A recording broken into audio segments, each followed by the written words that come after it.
நண்பர்கள் அனைவருக்கும் வணக்கம். அனைவருக்கும் எமது ஹோலி பண்டிகை திருநாள் வாழ்த்துக்கள். பொதுவாக ஹோலி பண்டிகை என்று நினைத்த உடனேயே நம் அனைவர் மனதிலும் ஒரு மகிழ்ச்சி பெருகும். காரணம், அது ஒரு அழகிய திருநாள், வண்ணங்கள் பேசும் பெருநாள். வண்ணப் பொடிகள் பூசி வண்ணங்கள் தெளித்து ஆடியும் பாடியும் எங்கும் வண்ணம், எங்கும் சிரிப்பு, எங்கும் ஆடல், எங்கும் துள்ளல் என எங்கும் மகிழ்ச்சி, எதிலும் ஆனந்தம். ஆனால் இந்த ஹோலி பண்டிகை என்பது வெறும் ஆடலும் துள்ளலும் மட்டுமா? நம் முன்னோர்களின் ஒவ்வொரு செயலிலும் ஒரு உன்னதமான காரணம் இல்லாமல் இருக்குமா? நிச்சயம் இருக்கும் என்பது உங்களுக்கும் தெரியும். சரி, வாருங்கள், ஹோலி பண்டிகை என்பது என்ன என்பதை கொஞ்சம் ஆராய்வோம். ஹோலி பண்டிகை என்பது பால்குண மாதத்தின், அதாவது பங்குனி மாத சுக்லபக்ஷத்தின் முழு நிலவு நாளில் தொடங்குகிறது. ஏன் தொடங்குகிறது என்று சொல்கிறேன் என்றால், இது பலரும் எண்ணும் வண்ணம் ஒரு நாள் விழா அல்ல. இந்த ஹோலி பண்டிகையின் முதல் நாளில் ஹோலிகா தகனம் செய்யப்படுகிறது. இரண்டாவது நாளில் வண்ணங்களுடன் ஹோலி விளையாடுவது என்பது ஒரு பாரம்பரியமாக உள்ளது. ஹோலிகாவின் நெருப்பு தீமைக்கு எதிரான நன்மை மற்றும் பக்தியின் சக்தியை குறிக்கிறது.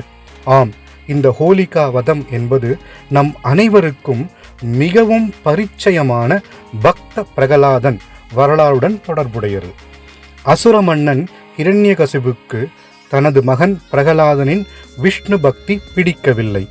அதனால் அவர் தனது மகனுக்கு பல்வேறு வகையான கொடுமைகளையும் தொல்லைகளையும் கொடுக்கிறார். எனினும் குழந்தை பிரகலாதன் தன் தூய பக்தியாலும் ஸ்ரீஹரி மீது கொண்ட அதீத நம்பிக்கையாலும் தன் தகப்பன் கொடுத்த அநேக கொடுமைகளையும் வென்றுவிடுகிறார். இந்த வரிசையில் நடந்த ஒன்றுதான் இந்த ஹோலிகா வதம் அல்லது ஹோலிகா தகன் என்பதாகும். சரி, யார் இந்த ஹோலிகா?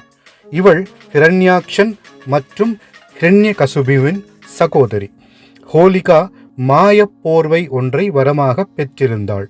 அது எந்த ஆபத்திலிருந்தும் அவளை காக்க வல்லது. பிரகலாதனை தன் மடியில் அமர்த்தி ஒரு பெரிய தீ மூட்டச் செய்தாள். அந்த தீயில் பிரகலாதன் மடிந்து விடுவான் என நினைத்தனர். ஆனால் சர்வ ரக்ஷகனான ஆபத் பாந்தவனான ஸ்ரீமன் நாராயணன் அதை அனுமதிப்பாரா என்ன? பிரகலாதன் மகாவிஷ்ணுவை வேண்டியதும் ஹோலிகா போர்த்தி கொண்டிருந்த போர்வை பறந்து பிரகலாதனை மூடிக்கொண்டது. விஷ்ணு பகவான் தனது பக்தனுக்கு ஒன்றும் ஆகாமல் காப்பாற்றினார். குழந்தை அன்று பூத்த மலராய் மீண்டும் வந்தான். ஹோலிகா அந்த நெருப்பில் எரிந்து சாம்பலானாள். அன்றிலிருந்து ஹோலிகா தகன் என்னும் பண்டிகை கொண்டாடப்பட்டு வருகிறது. அதேபோல் மாய லீலைகள் செய்யும் மாயா கிருஷ்ணர் ராதையிடம் தான் கருப்பாக இருப்பதாகவும் ராதை நல்ல நிறத்துடன் இருப்பதாகவும் சொல்லி வருத்தப்பட்டாராம். அப்போது ராதையை அழைத்த கிருஷ்ணரின் தாய் ராதாவுக்கு வண்ணப்பொடிகளை தடவி அவரை சற்று கருப்பாக கண்ணன் முன் காட்டியதாகவும் ஒரு கதை கூறப்படுகிறது. ஒரு சமயம் எம்பெருமான் சிவனிடம் தாம் காம கணையை தொடுக்க முயன்ற மன்மதனை சிவபெருமான் தன் நெற்றிக் கண்ணை திறந்து எரித்து சாம்பலாக்கினார். பின்னர் காமதேவனின் மனைவி ரதியின் வேண்டுதலுக்கு இணங்க சிவபெருமான் அவனுக்கு மீண்டும் உயிர் கொடுத்தார். சிவபெருமானின் காம தகனம் எனப்படும் மன்மதனை நெருப்பால் அழித்ததைத்தான் இன்று ஹோலி பண்டிகையின் போது தீமூட்டி கொண்டாடப்படுவதாக கூறப்படுகிறது. பகவான் விஷ்ணு அலங்கார பிரியரல்லவா? அதனால் வண்ணங்களின் பண்டிகையான ஹோலி கிருஷ்ணருக்கு மிகவும் பிடித்தது, மிகவும் பிரியமானது.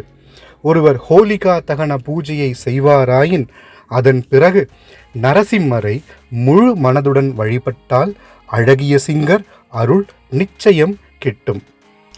அனைவருக்கும் மீண்டும் எமது இனிய ஹோலி பண்டிகை திருநாள் வாழ்த்துக்கள். செவிமடுத்து கேட்ட அனைவருக்கும் நன்றி. ராம் ராம், சிவ சிவ.